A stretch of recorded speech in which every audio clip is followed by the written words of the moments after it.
I clutch the gift bags tighter as I walk up the cracked concrete path to my parents' house. The warm spring evening carries the familiar smell of my father's cigarettes and my mother's potted geraniums. My stomach tightens with each step. After 3 months without a visit, I've carefully selected these gifts to bridge the growing gap between us. Look who finally remembered where she came from. My father calls from his worn recliner as I step through the door. His eyes travel from my pressed slacks to my hotel name badge, which I forgot to remove. The fancy hotel manager graces us with her presence. Hi, Dad. I force a smile as my brother Jack emerges from the kitchen, beer in hand. At 32, he still lives at home, following Dad's footsteps at the steel mill. Nice outfit. Jack snickers. That polyester blend must really impress the rich folks at your hotel. My fingers tighten around the handles of the shopping bags, the paper crinkling slightly. I take a slow, steadying breath and remind myself why I'm here. Family is family, even when they cut with their words. I brought some things I thought you might like. I set the bags on the coffee table as Mom enters, wiping her hands on a dishcloth. Her eyes meet mine briefly before darting away. Dad, this is a new insulated work coat for your night shifts. The reviews said it keeps you warm, even in freezing temperatures. Friends? I hand him the package, watching him unwrap it with calloused fingers. For a moment, I see appreciation flicker in his eyes, before it hardens into something else. Mom, I got you that ceramic cookware set you mentioned last Thanksgiving. I pass her a heavier bag, which she accepts with a hesitant smile. For Jack, I chose a watch similar to the one he admired on my wrist months ago. As he opens the box, his eyebrows rise slightly. My father clears his throat. Hotel money makes you feel rich enough to buy all this? His voice carries that familiar edge that turns my stomach sour. Is that why you never call anymore? Too busy counting your dollars? Heat floods my face. My heart pounds against my ribs as if trying to escape. Even after all these years, his words still hit their mark. Actually, I say, trying to salvage the evening, I have some good news. I was promoted to senior manager last week. I smooth my slacks, a nervous habit from childhood. It's a significant step up. The silence that follows reminds me of when I first mentioned college. Dad had thrown his dinner plate into the sink, shattering it. Real workers use their hands, not fancy words, he'd declared. In contrast, Aunt Annie had smiled broadly when I showed her my acceptance letter, pressing a check into my palm.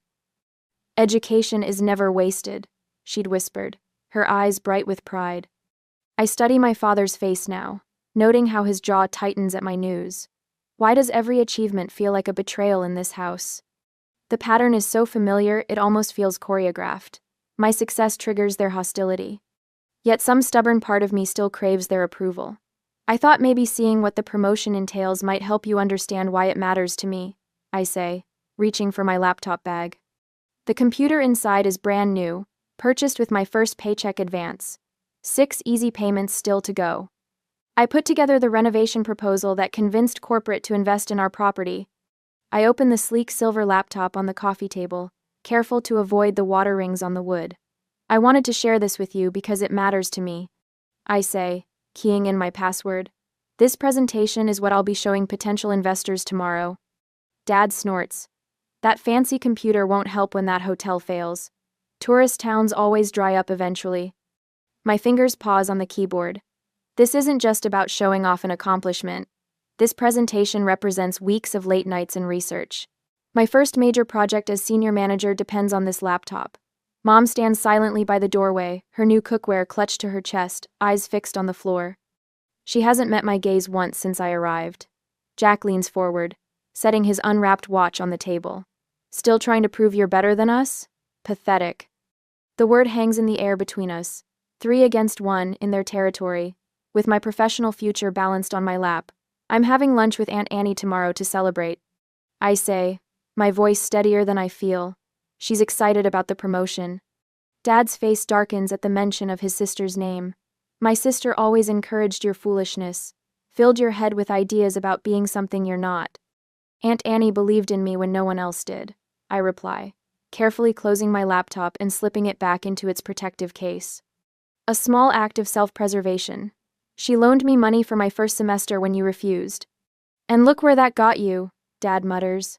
Working for people who'd fire you tomorrow if it saved them $1. I stand, smoothing my slacks again. I should go. I have a presentation to prepare. As I gather my things, I catch Mom's eye for a fleeting moment. Something like regret passes over her face before she looks away again. Jack examines his new watch with feigned indifference, while Dad stares at the TV as if I've already left. Walking back to my car, a thought forms with surprising clarity. Maybe they'll never see my value, but others do. The hotel director who championed my promotion. My team who stays late to help with projects. Aunt Annie who never doubted me. For the first time, I wonder if that might be enough.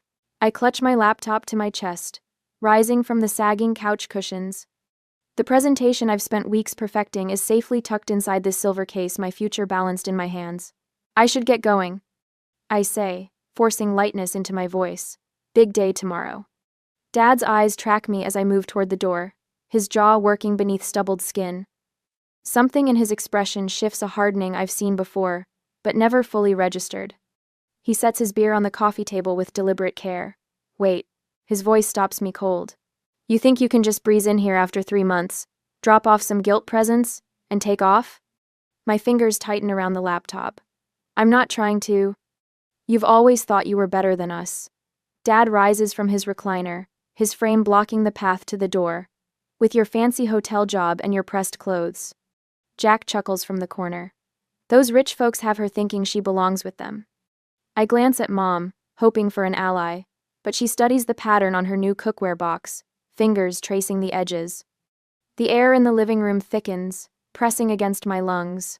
Dad, please. I need to prepare for tomorrow. People are counting on me. His laugh comes harsh and sudden. People are counting on me too. At the mill, doing real work.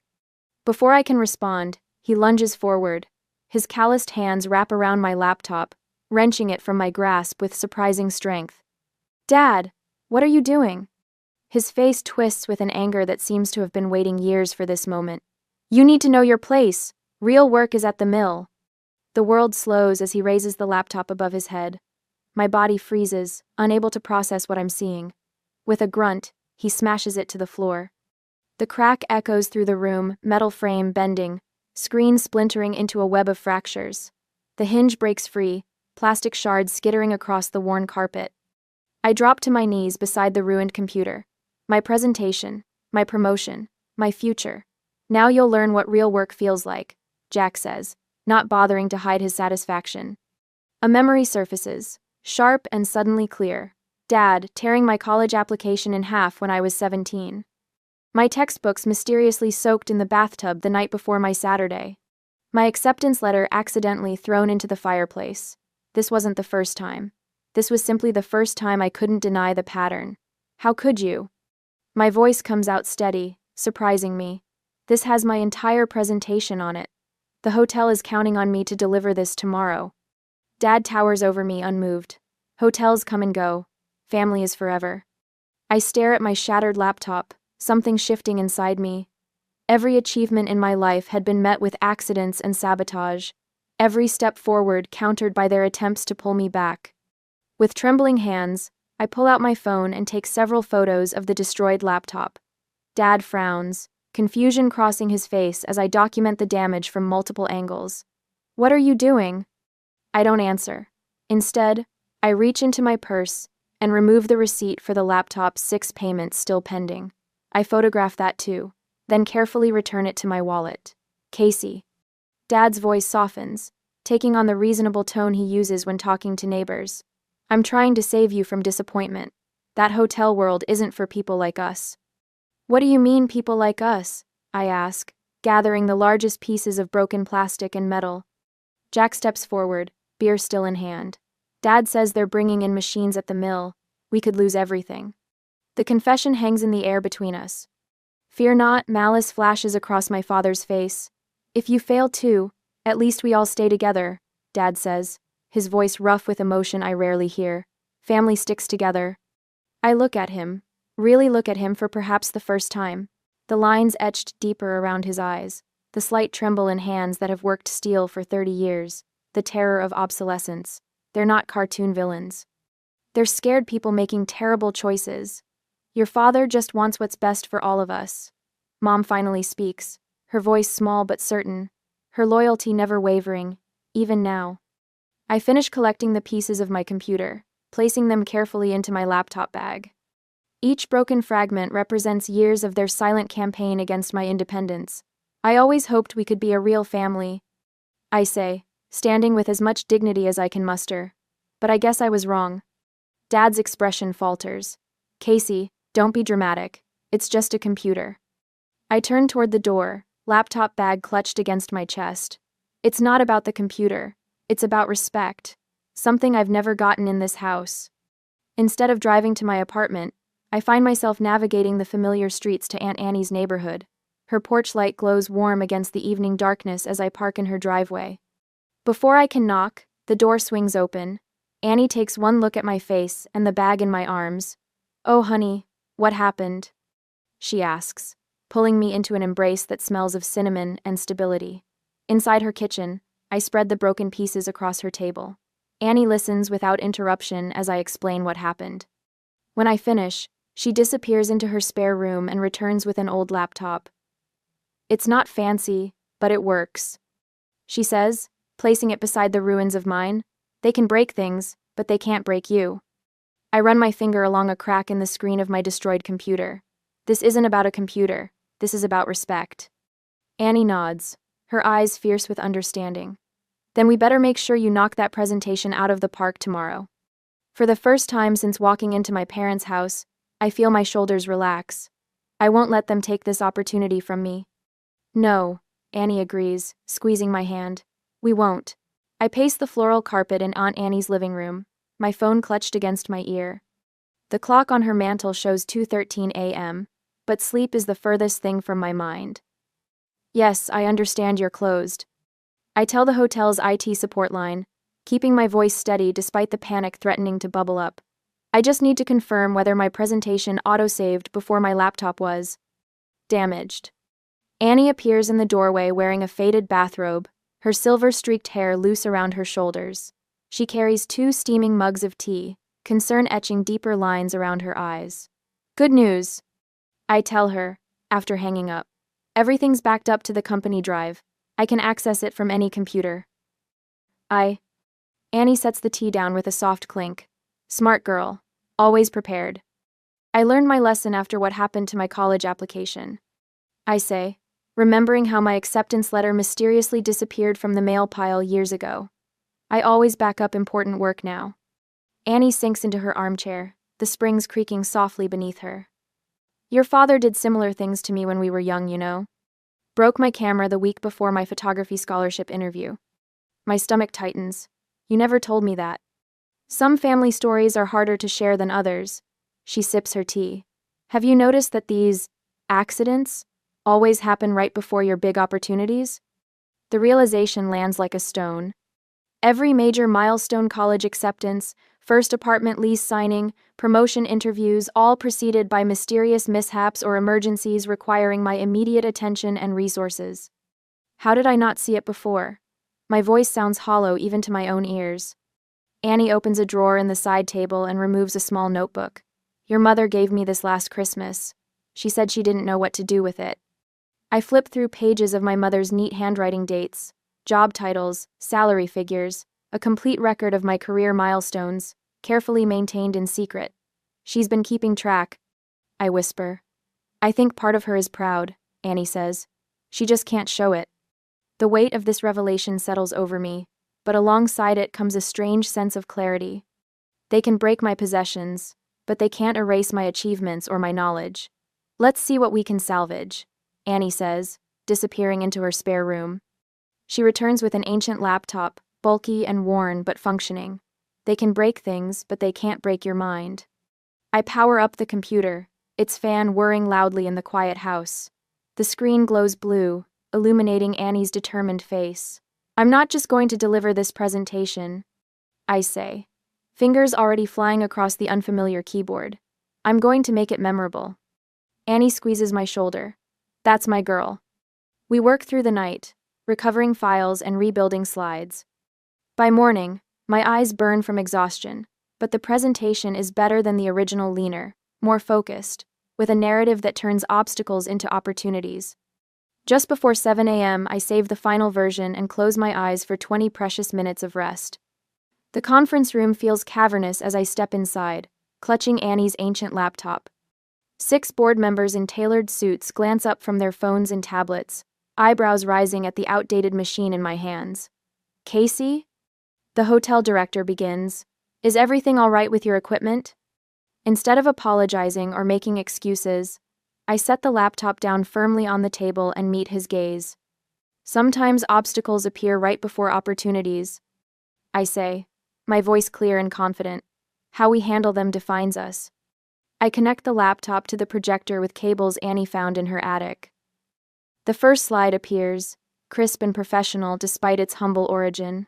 Our hotel stands at a similar crossroads, I continue, moving smoothly into my presentation. We can view budget constraints as limitations, or as invitations to innovation.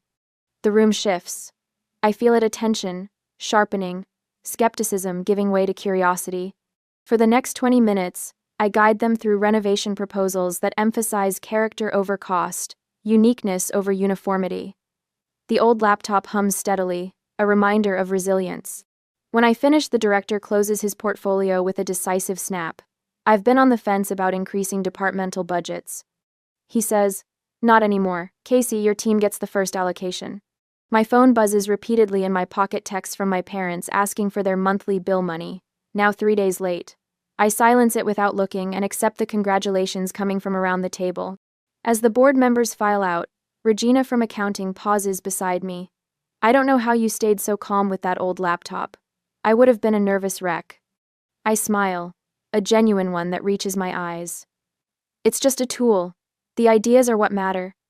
In the lobby, I find hotel staff gathered in small clusters, word of my presentation success already spreading. The front desk manager offers a thumbs up. The maintenance supervisor, who rarely speaks to anyone, nods respectfully as I pass. The director catches up to me near the elevators. That was impressive work, Casey, especially given the circumstances. He hesitates. One of the housekeepers mentioned seeing your family in the parking lot yesterday. Is everything okay? It's complicated, I admit. He studies me for a moment. We value your contributions here.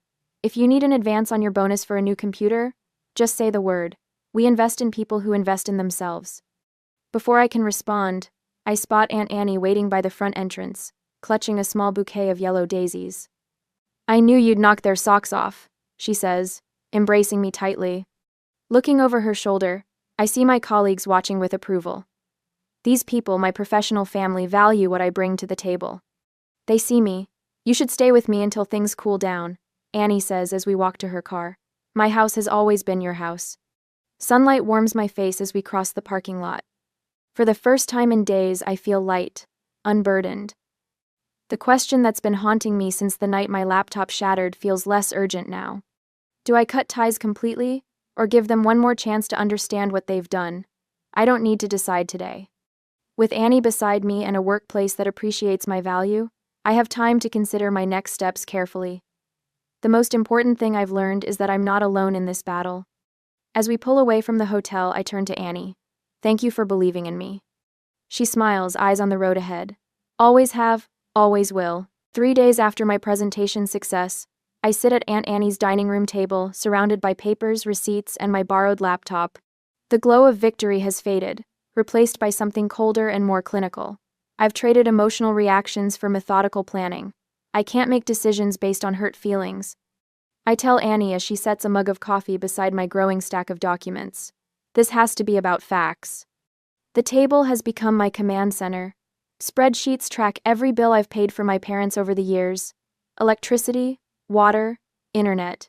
Each payment meticulously categorized and dated. My fingers tap thoughtfully against the wooden surface as I review the numbers. Which of these ties are actually worth preserving? I murmur, creating another column in my spreadsheet. Some family bonds deserve protection. Others require severing. The distinction requires clear thinking, not sentimentality. Annie leans over my shoulder, her reading glasses perched on her nose. Your father did the same thing to your mother when she wanted nursing school, she says quietly. Tore up her application the night before it was due. I add this information to my notes, feeling a familiar twist in my stomach. This isn't about punishment, I tell her, straightening my shoulders. It's about protection. I pull up listings for apartments near the hotel. The lease application for a secure building sits half completed on my screen. I need my own sanctuary, I explain when Annie raises an eyebrow. Somewhere they don't have access to. This is a business restructuring, not a family crisis. Every connection requires evaluation. Financial entanglements, emergency contacts, automatic payments. My hotel training serves me well. Crisis management requires systematic thinking. Annie watches as I document years of financial support. You've been paying their bills since your first management position? She observes, pointing to the spreadsheet. 3 years of utilities. Plus groceries and Jack's car insurance, I add, scrolling through bank statements. The evidence builds, row after organized row. I need to understand exactly what I've been contributing to make informed decisions about what stops. I create a separate folder for communications with HR. My payroll deposits need redirection. Emergency contacts require updating, not confrontation, preparation. When Annie mentions my father's pattern of sabotage extending back decades, I note that too. Historical context matters when establishing boundaries. What about your credit reports? Annie asks, bringing more coffee. Already contacted monitoring services. I reply, showing her the confirmation email. And I've started researching apartment security systems. My focus narrows to this single goal: comprehensive independence, not revenge protection. The spreadsheet calculating my total financial contributions to my parents' household grows more detailed. 3 years of support quantified in dollars and cents. Annie squeezes my shoulder. You've always been the responsible one. Time they learn what that means. The phone rings, interrupting our strategy session. Annie answers, her expression tightening as she listens. You'd better come see this, she says, handing me the receiver. 10 minutes later, I stand at my office window overlooking the hotel lobby. My parents are arguing with the receptionist, voices rising. Dad pounds his fist on the counter while Mom clutches her purse, scanning the area for me. They're looking for you, my director says, appearing beside me. Something about missing bill payments? My stomach clenches. This is a new level of threat they've brought their manipulation to my workplace. Their willingness to jeopardize my professional reputation shows they remain formidable opponents. Security approaches them with calm professionalism. I watch as my father's face reddens, his finger jabbing toward the elevators that lead to the management offices. Mom's tears seem calculated from this distance, perfectly timed to draw sympathy from the growing audience of guests. Should we call police? The director asks, concern evident in her voice. No, I respond, straightening my blazer. Security can handle it. I've dealt with difficult guests before. But these aren't guests. These are the people who raised me, now being escorted from the building that represents everything I've built for myself. I watch until they disappear through the glass doors, my father's angry gestures visible until he reaches their car. The tension in my shoulders remains, but something else grows stronger. They can't take this from me either, I say, turning back to my desk where another apartment listing awaits my review. The strategy continues. The preparation deepens, and my resolve hardens with every calculated step.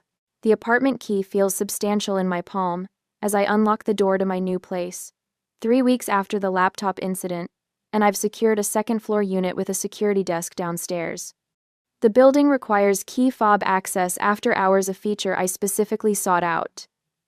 That's the last box, Annie says, setting down a container labeled kitchen on the countertop. Her silver-streaked hair catches the late afternoon sunlight streaming through windows I've already covered with privacy film. You travel light for someone who's been in one place so long. I only brought what matters, I reply, surveying the sparse living room. A second-hand couch, a coffee table, and my new laptop on a small desk comprise the entirety of my furniture. What's missing speaks volumes. No family photos, no inherited keepsakes, no Christmas ornaments handmade in elementary school. I open my notebook where I've methodically tracked every step of my independence strategy. Each completed task receives a firm check mark. Bank accounts transferred, automatic payments to my parents' household canceled, mail forwarded, phone number changed, social media privacy settings strengthened. The list stretches across 3 pages. Annie watches me add another check. You're treating this like one of your hotel renovation projects. It's essentially the same thing. Assess the damage, create a realistic plan, and rebuild stronger. I close the notebook. This isn't about burning bridges. It's about building boundaries they can't cross without my permission. Later that evening, I sit cross-legged on the floor unpacking books when my new phone buzzes with a notification. My stomach tightens, old habit, but it's just an email confirmation of my credit monitoring service activation. The laptop incident taught me one critical lesson: protect everything. After shelving the last book, I open my laptop to review tomorrow's schedule. The screen reflects my face, composed and focused. 3 months ago, I would have been watching my phone for texts from home, wondering if I should call to check on Mom. Now, that compulsion has faded like an old bruise. Annie appears in the doorway with 2 mugs of tea. Have you thought about what you'll say when they finally realize you've stopped paying their bills? The question settles between us. I've practiced this conversation a dozen times with Annie, rehearsing calm responses to the inevitable accusations. I'll tell them the truth. That I can't financially support people who deliberately sabotage my career, I say, accepting the steaming mug. Then I'll end the conversation if they can't respect that. You make it sound so simple. Annie sits beside me on the floor, her knees crackling softly. Not simple. Necessary. I blow across the surface of my tea. We both know this was never just about a laptop.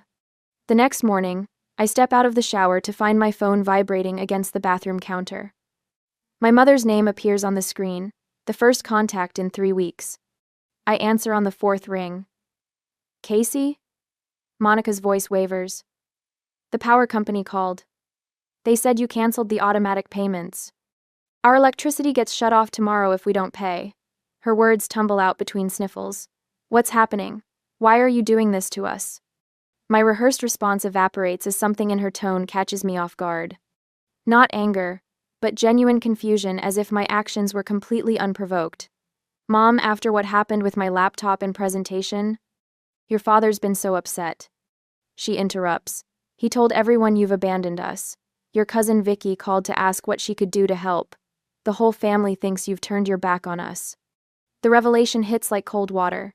They're rewriting history, casting me as the villain in a story where I was the one betrayed. My father isn't just trying to control me, he's working to control how our entire extended family sees me. I grip the edge of the sink, steadying myself. That's not what happened, Mom. He says you care more about your fancy job than your struggling family, she continues. That we sacrificed everything for your education, and now you won't help when the mill's closing. The strategy comes into focus with brutal clarity. My independence plan addressed financial and physical boundaries, but I never considered they'd attack my reputation within the family. This isn't just about escaping their control, it's about preserving the truth. After ending the call, I open my laptop and begin typing an email addressed to my extended family. The subject line reads, "What actually happened?" Aunt Annie finds me still writing an hour later, documenting years of sabotage with dates, events, and consequences. I thought I just needed to protect myself, I tell her, eyes fixed on the screen. But they're turning everyone against me. I need to protect the truth too. Annie reads over my shoulder, her hand resting lightly on my back. You've done everything you can to be fair. Sometimes the hardest part isn't standing up for yourself, it's standing up to the stories others tell about you. I save the draft, knowing tomorrow, I'll proofread it one final time before sending. The apartment feels quieter than ever as night falls, but my resolve has never been stronger. It's time. I tell Annie as she prepares to leave. I've changed my accounts, secured my home, documented everything. I'm ready to face them on my terms, not theirs. Annie hugs me tightly. Then that's what you'll do. As I close the door behind her, I realize I've built more than just a physical fortress. I've constructed an emotional one too, not to hide within, but to stand upon as I fight for my truth. 3 days later at work, I spot them the moment the lobby doors slide open. My father's weathered hands clutch his best hat, the one reserved for funerals and loan applications. My mother stands beside him in her church dress, the pale blue one with white collar that makes her look smaller than her 5'4" frame. Jack hovers behind them, uncomfortable in a button-down shirt I've never seen before. My stomach drops. 3 days of strategic preparation evaporate in an instant.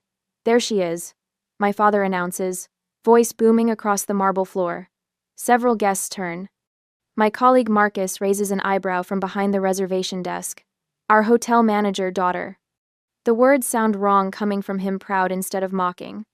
I freeze between the potted palms that flank our reception area, momentarily trapped between my professional world and the family invasion force. Casey, honey, my mother says, stepping forward with arms outstretched. We've been trying to reach you. I manage to keep my face neutral, despite the alarm bells screaming in my head. This isn't a reconciliation attempt. This is an ambush. I'm in the middle of my shift, I say, voice steady. Did you need something urgent? My father sweeps his arm around my mother's shoulders, presenting a united front. Is that any way to greet your folks? We just wanted to invite you to Thanksgiving dinner. The whole family's coming, Uncle Jim, Aunt Denise, even your cousins from Buffalo. The trap becomes clear. If I refuse in front of my colleagues, I'll appear cold and heartless. If I accept, I've surrendered the boundaries it took days to establish. Mr. Miller? My heart nearly stops as Daniel Peterson, the hotel director, approaches with hand extended. I recognize you from the photos in Casey's office. Wonderful to finally meet you. My father transforms, shoulders squaring as he takes Daniel's hand. The pleasure's all mine. Just wanted to see where my daughter works her magic. I watch in horror as my carefully separated worlds collide. Daniel beams, completely unaware of the psychological warfare unfolding in his lobby. Casey's been instrumental in our recent renovation project, Daniel says.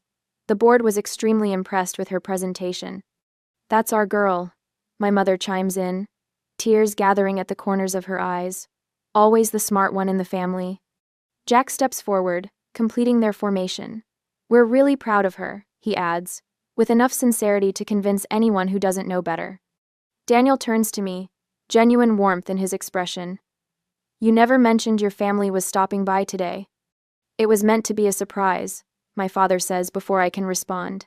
His eyes meet mine, challenging. The steel mill's closing. We need you now more than ever. My mother dabs at her eyes with a tissue. The medical bills have been piling up, and with the utilities. Her voice breaks perfectly. Daniel shifts uncomfortably. Marcus and Eliza at the front desk exchange glances. Two guests linger near the brochure stand, openly eavesdropping. My father lowers his voice for maximum dramatic effect. We thought Thanksgiving would be a good chance to talk about everything. Everyone's asking why you haven't returned our calls. The weight of public perception settles on my shoulders. I can feel judgment forming in the small crowd of onlookers. The devoted daughter abandoning her struggling family. I take a steadying breath, mind racing through options. This is exactly the scenario Annie and I had prepared for, but I hadn't expected it so soon. Every instinct screams to retreat, but that would only surrender my professional territory. Why don't we continue this conversation somewhere more private? I gesture toward the small conference room off the main lobby. My office is being painted today. Relief flickers across Daniel's face as he nods encouragement. My father hesitates, clearly preferring the public stage, but my mother touches his arm. That sounds lovely, dear. As we cross the lobby, I catch Jack whispering to my father. Their strategic coordination makes my skin crawl. This isn't a spontaneous visit, it's a calculated operation designed to undo everything I've built. Casey, a familiar voice calls from the entrance. Aunt Annie strides through the sliding doors, waving a paper bag. You forgot your lunch again. I swear you'd forget your head if it wasn't attached. Our prearranged signal, Annie's forgotten lunch appearance, means she spotted my family's car in the parking lot. The cavalry has arrived. My father's jaw tightens at the sight of his sister. Annie locks eyes with me, her brief nod confirming she understands the situation. Annie, my mother says stiffly. What a surprise. Monica? Annie's smile remains pleasant as she hands me the bag. Charles, Jack, the whole Miller clan out on the town. Daniel watches this exchange with growing awareness. His eyes track between my father's rigid posture and Annie's protective stance beside me. Mr. Peterson, I say quietly, pulling my phone from my pocket. Could I show you something quickly before we go into the conference room? While my family exchanges tense pleasantries with Annie, I pull up the photos of my shattered laptop. This is what I'm dealing with. I whisper, swiping through the images. This is why I needed to borrow equipment for the presentation. Daniel's expression shifts from confusion to understanding to controlled anger. He studies the photos, then looks at my father with new eyes. I see, he says simply, but his tone has changed entirely. We reach the conference room door. Inside waits the moment I've been preparing for since the night my laptop shattered on my parents' living room floor. After you. I hold the door, as my family files in. Annie takes position near the entrance, a silent guardian. Daniel follows, now an informed witness rather than an unwitting pawn in my family's game. I straighten my shoulders and take a deep breath before following them in. Everything in my life has led to this confrontation. The strategic preparations of the past days, the boundaries I've established, the support network I've cultivated, all of it converges in this moment. My heart pounds against my ribs as I step through the doorway. Jack smirks from his seat at the conference table. My mother arranges her features into a mask of maternal concern. My father stands at the head of the table, already claiming territory. Annie catches my eye as I close the door behind me. Casey has something important to say, she announces, her voice calm but firm. The door clicks shut. There's no going back now. I stand in the hotel conference room, my back straight as a steel beam, watching my father try to charm my director. The conference room, normally a place of professional triumph for me, feels electrified with tension. Charles Miller has always known how to present himself to strangers. Warm smile, firm handshake, concerned eyes. The perfect facade. We're just worried about Casey, my father says, his voice carrying that well-practiced note of paternal concern. The mill's closing after 40 years, 200 families without income. Times like these, family needs to stick together. Director Phillips nods sympathetically, though I catch his eyes flicking toward me, gauging my reaction. Jack stands by the window, arms crossed over his chest, while Mom clutches her purse on her lap, eyes downcast but occasionally darting around the room. They've positioned themselves strategically, my father as the reasonable patriarch, my mother as the worried matriarch, Jack as the dutiful son. Aunt Annie slips through the door, right on schedule with my forgotten lunch, our prearranged signal. She takes a seat beside me, her hand briefly touching mine under the table. The simple gesture steadies me. I understand family concerns, Director Phillips says, but I'm confused why this required interrupting Casey during work hours. My father leans forward, elbows on the table. Our daughter has stopped answering our calls, canceled our utilities without warning. We're worried she's under too much stress with this new promotion. My pulse quickens, but I don't flinch. Week ago, that accusation would have sent me spiraling into apologetic explanations. Not today. Perhaps we should hear from Casey, Phillips suggests, turning to me. I open the folder I've prepared for this exact moment. 3 months of methodical documentation spread before me. My throat tightens, but I push through. Director Phillips, I'd like to explain why I've needed to establish certain boundaries with my family. My voice emerges stronger than expected. These are photos of my laptop the night before our investment presentation. I slide the first set of photos across the table, the smashed screen, the bent frame, the broken hinge. My father destroyed this laptop when I tried to share news of my promotion. The words hang in the air between us. It wasn't the first time. When I received my college acceptance letter, my textbooks disappeared. When I earned my first management position, my car mysteriously developed engine problems the morning of my first day. My father's face reddens. I'm not finished, I say, my voice level but firm, a tone I've practiced with Annie for weeks. For the past 8 years, I've paid the utilities at my parents' house while trying to build my own career. I've provided financial support while receiving. I tap the photos, this kind of support in return. Jack shifts uncomfortably by the window. Mom stares at her hands. Charles, Annie speaks up, her voice soft but steady. You did the same thing to me when I got that photography scholarship. You broke my camera the night before my portfolio was due. You did it to Monica when she wanted nursing school. You're doing it to Casey now. My father's jaw tightens. Annie, this is family business. Yes, it is. I interrupt, sliding the next document forward. This is a record of every payment I've made toward my parents' household expenses while putting myself through college and building my career. Director Phillips studies the spreadsheet, his eyebrows rising slightly. This is substantial support, Casey. The final document, I continue, extracting a manila folder, contains copies of emails from my mother asking for bill money. Sent the same day my laptop was destroyed. I turned to face my parents directly. You can't claim I abandoned you when I've been financially supporting you for years, even after you tried to sabotage my career. The room falls silent. My father's confident posture has vanished, replaced by a rigid stillness. Jack stares out the window, avoiding eye contact with everyone. Only my mother meets my gaze, tears welling in her eyes. Not the calculated ones she arrived with, but something raw and unplanned. Director Phillips clears his throat. Mr. Miller, are you aware that destroying someone else's property is a crime? We could press charges for the laptop incident alone. My father's face drains of color. That's not necessary, Casey misunderstood. I understand perfectly, I cut in.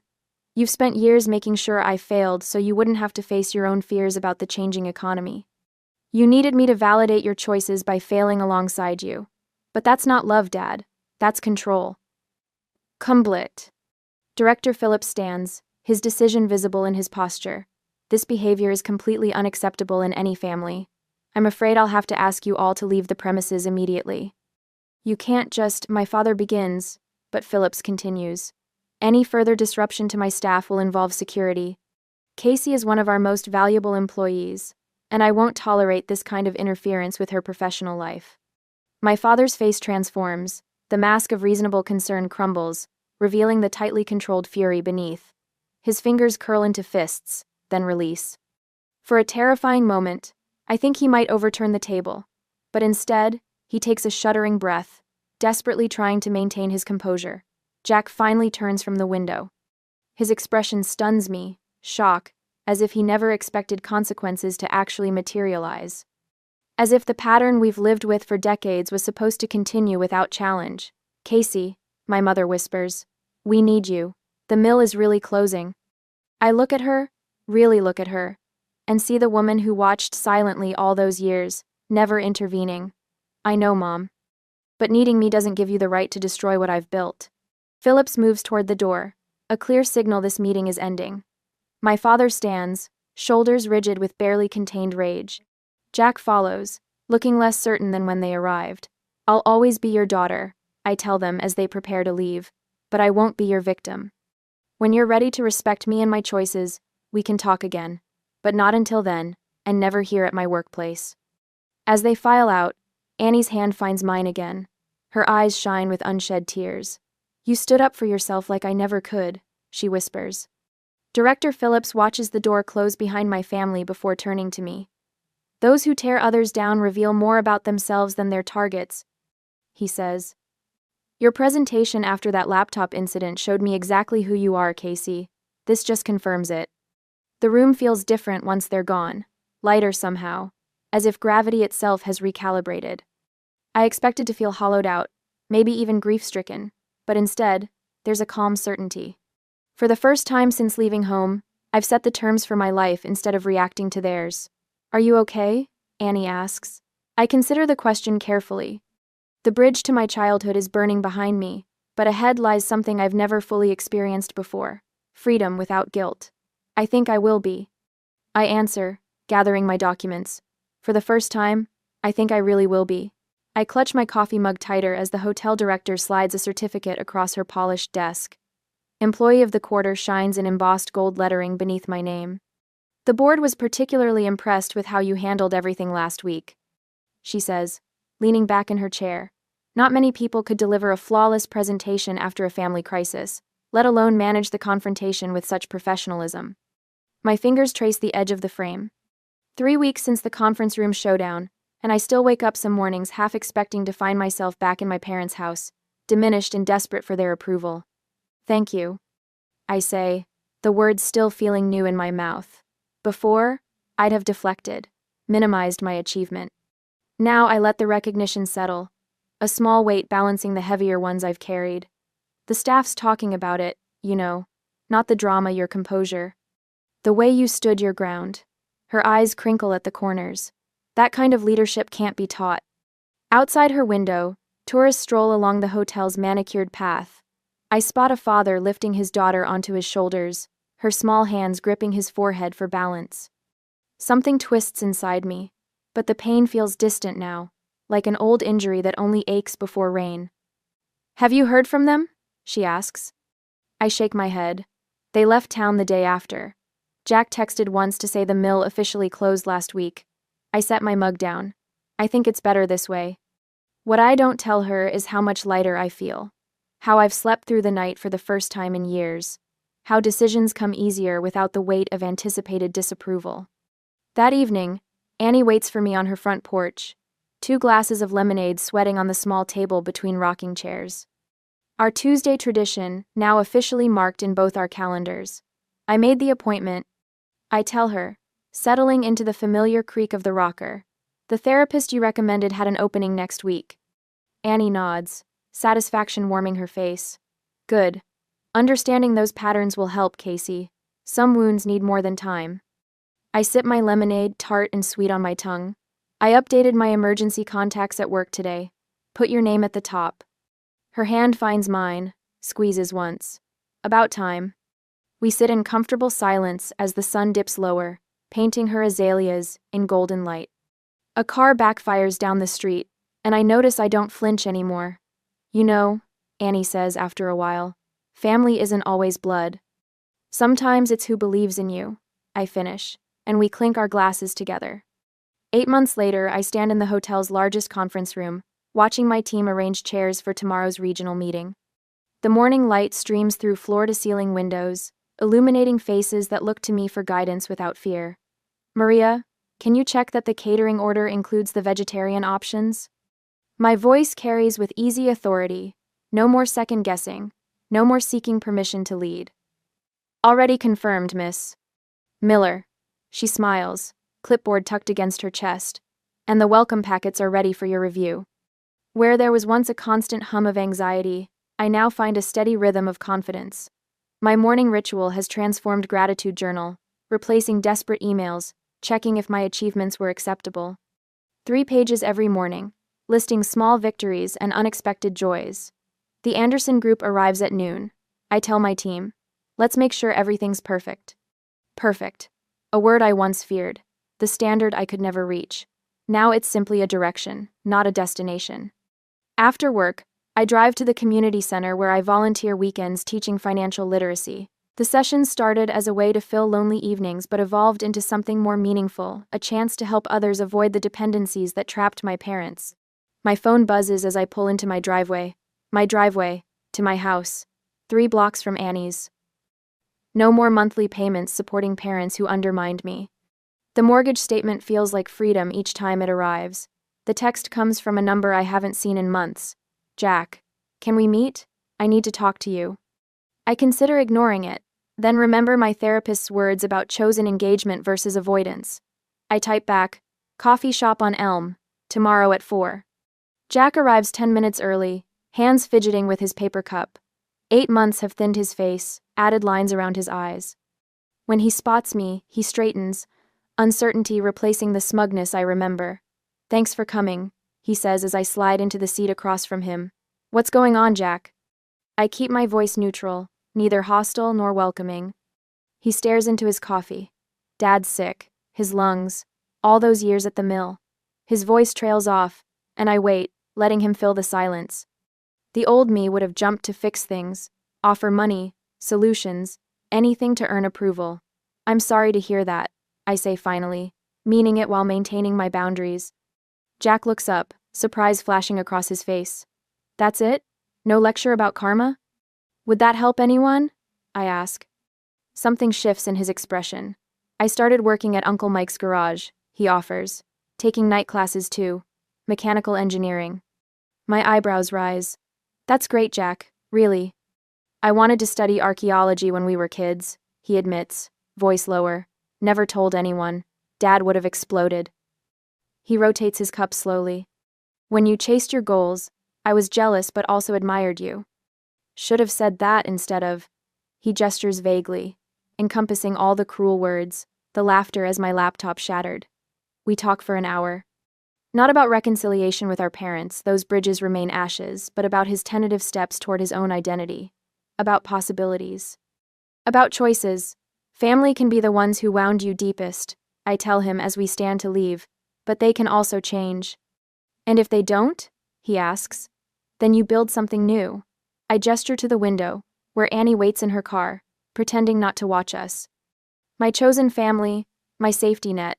Jack nods slowly. Maybe we could talk again. Sometime. On my terms, I clarify. Not theirs. Understood. I watch him walk away, shoulders straighter than I remember. The real power, I realize, lies in choosing to live true to yourself. If your family destroyed your career tools and tried to hold you back, would you forgive them later or cut ties for good? I'm still deciding, but at least now it's my choice to make.